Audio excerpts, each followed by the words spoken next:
we are happy because we've got a little special surprise guest hanging out with us on set to help us with Cable 10 Recommends. Dun, dun, dun.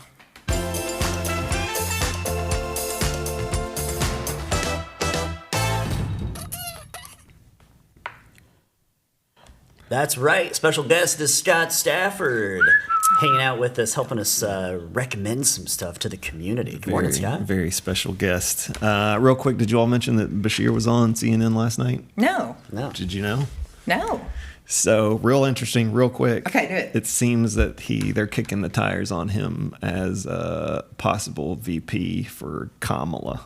Oh. That seems to be where all this is headed with him doing Iowa. And now last night there was some, how would you feel about that questions for. And Well, I saw Kamala on the news today, and she said that she's, on the ticket with Biden. They've beat Trump once before, and they'll do it again.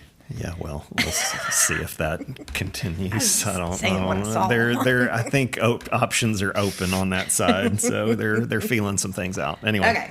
Well, good for him. I like our governor.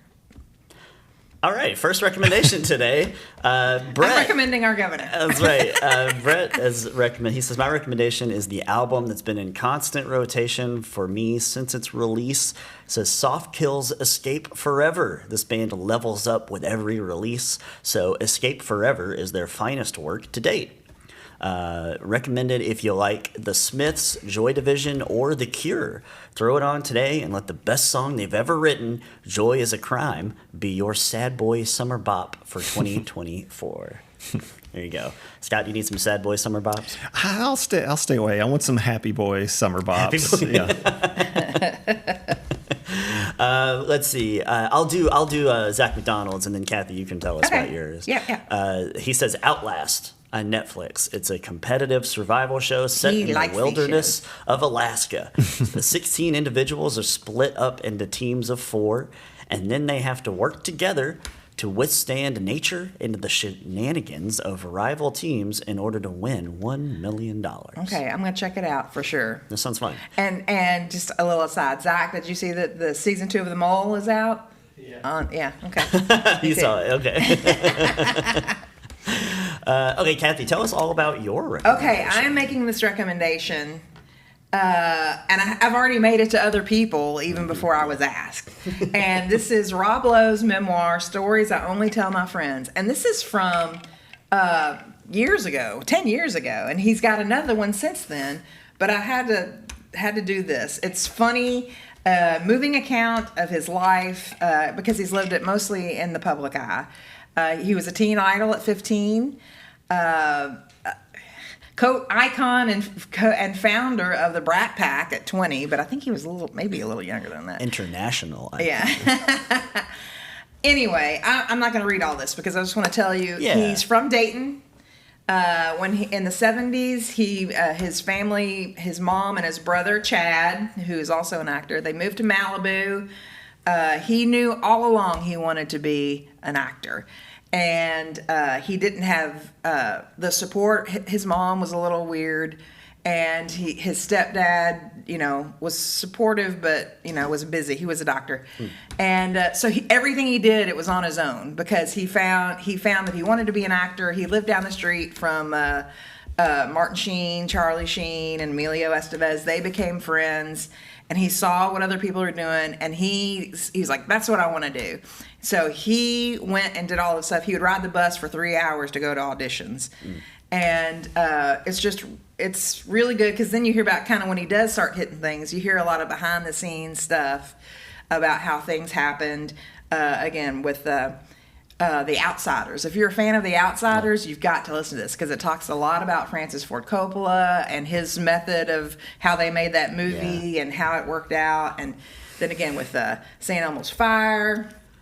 And then the stories behind The West Wing. And it's all very interesting. And I will say that I listened to this. Yeah, and did he read it? And he read it. And I love when you listen to an autobiography and the person it's about is reading it because it's like they're just talking to you and telling you their story. Yeah.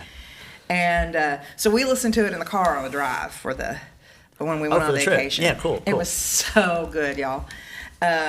So I hope everybody has a chance to, if if you're not a reader, which, you can read it, but I highly recommend the Audible because he's reading it and he does impersonations.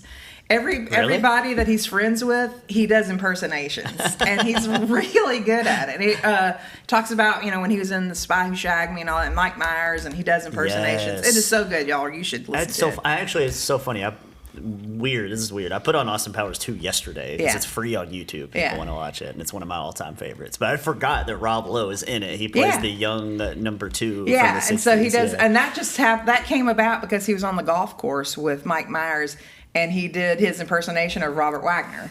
Oh, okay. And Mike couldn't believe how good it was. And he tells that story in this book. So yeah, that's awesome. a little while later, he called him and said, "Hey, I want you to be in this movie." He's like, "Okay." I love that. Rob Lowe is also in probably my favorite movie of all time, Tommy Boy. He's like, he talks about the villain. So I might have to check this out. Hear his stories with Chris Farley and okay. That's cool. And then, of course, he had a resurgence with Parks and Rec. So so then that's the second book. I haven't gotten to that one yet. Okay. So he talks about Parks and Rec and Love the things that. he's done since then. Cool. Yeah. Scott, what's your recommendation? We talked about it a little bit, but it's the what is it? The Brats documentary on Disney Plus. So no, that's not it.